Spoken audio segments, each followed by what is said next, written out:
Hi everybody, welcome back to that Eurovision site. So you can see I'm squinting a bit, but just because we're at the sun, and weirdly enough, it's warm in November, but that's because I'm in Nice, and I'm joined by the lovely Júlia Machado from Portugal. Hopefully I pronounced that right.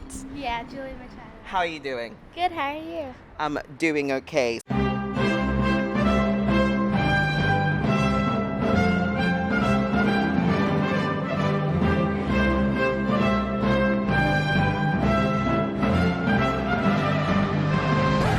So I just wanted to first start off because we're in Nice. How are you finding the city so far?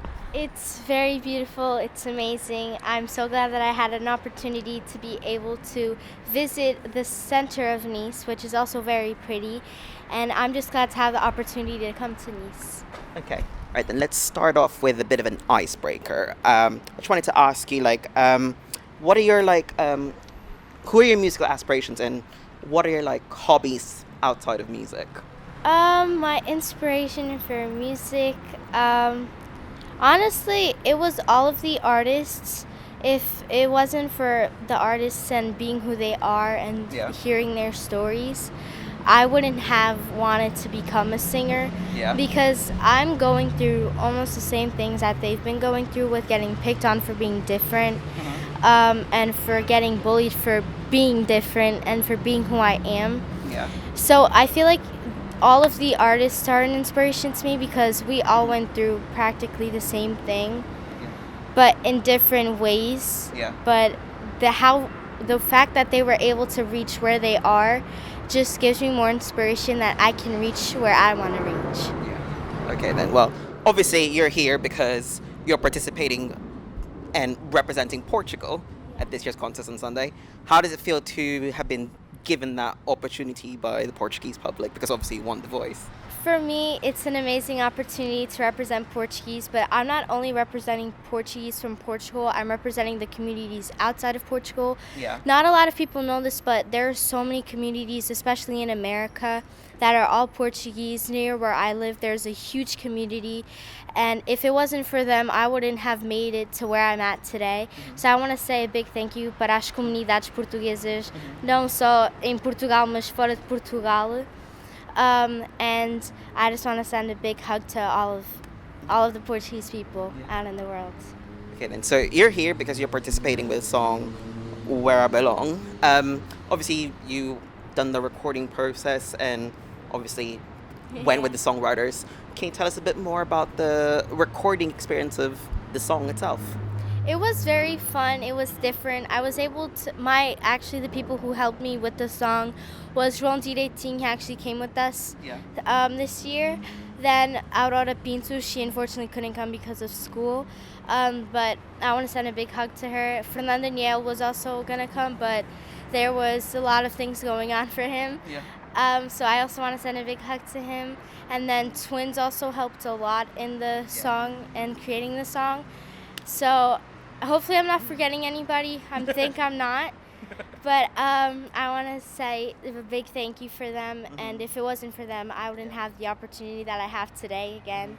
And creating the song was amazing. Having the experience was amazing. And I really hope that I'm able to record more songs. Because the song's very emotional, have a lot of depth and meaning to it. Yeah. Because you've sang it so many times in the recording process, and even when you're rehearsing. Yeah. Do you have a favorite lyric from the song? And if so, what is it?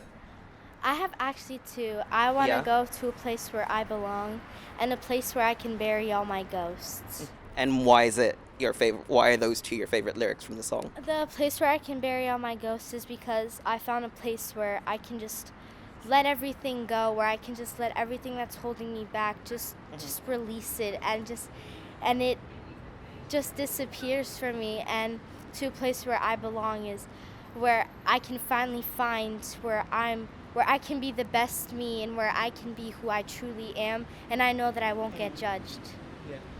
Also, can I just say as a shout out, because I'm originally from the Philippines, so I had to move to the UK, and Yeah. can I just say that your song actually hit home for me, because it's a bit difficult moving on to Yeah. moving somewhere to new. It's you don't know who you are, you have no safety net. Yeah. So I'm guessing your experience of that kind of blends in well with the song? Because my song, everybody can interpret it a different way. Yeah. And my song, it tells my story, but it doesn't just tell a story of a girl being bullied. It tells a story of immigrants who move to different places, like you said, and that need to find their security, but they're not able to find it yet. My parents, they're immigrants from Portugal to America, and they've been living there for 24 years. But seeing how well my parents were able to adapt to where they moved, because my mom told me when she moved to America, all she had was a suitcase, and what we have today is amazing. Yeah. And what my mom and my dad were able to create and never give up and never move back because they didn't feel home, they made it their home. And my song is about the immigrants. It's about people who are suffering from different things. It's about people who need to find their home, and not only immigrants, with people who are suffering from diseases, or if people are suffering from sadness and everything that's going on in the world, and they just need to find their home. And that's a very great message to hear.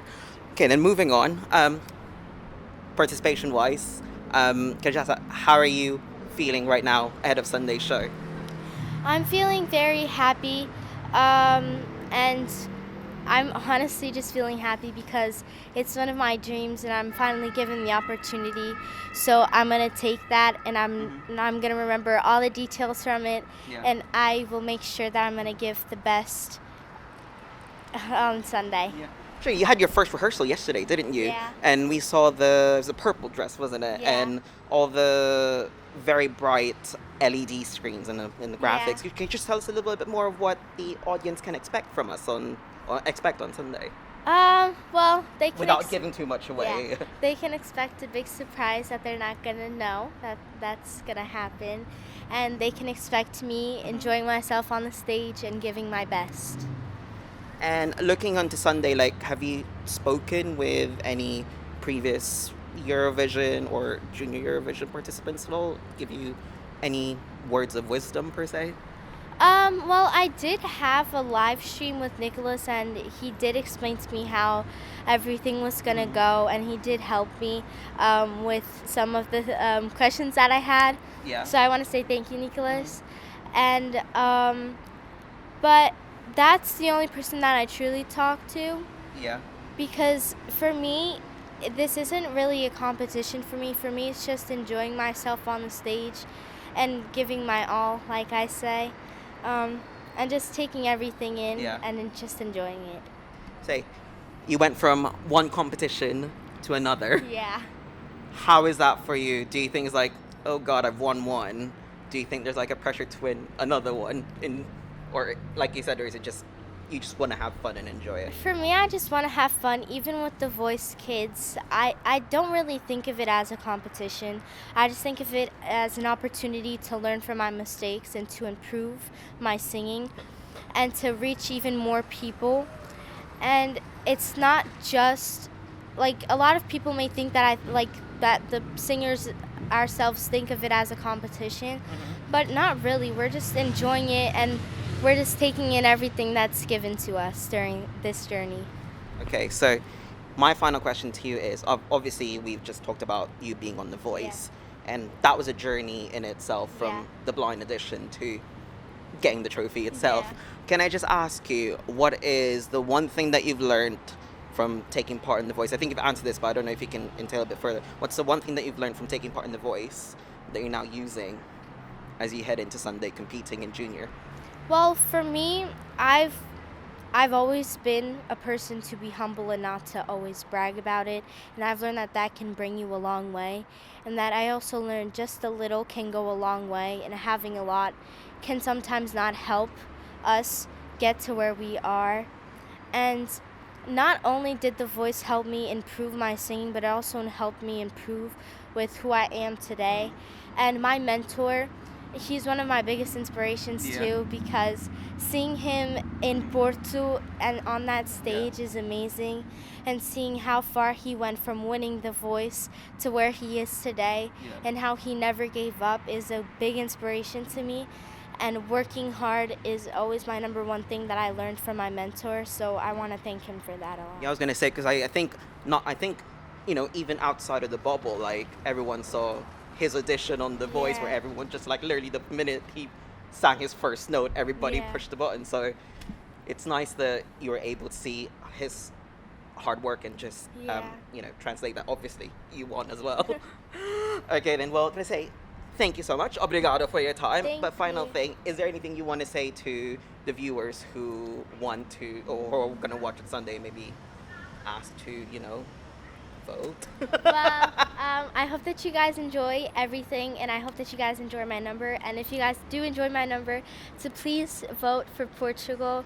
And that if you guys do not know how to vote, you guys can go to my page, Júlia Machado PT, or Festival da Canção, where we're gonna have the links there for you guys to vote.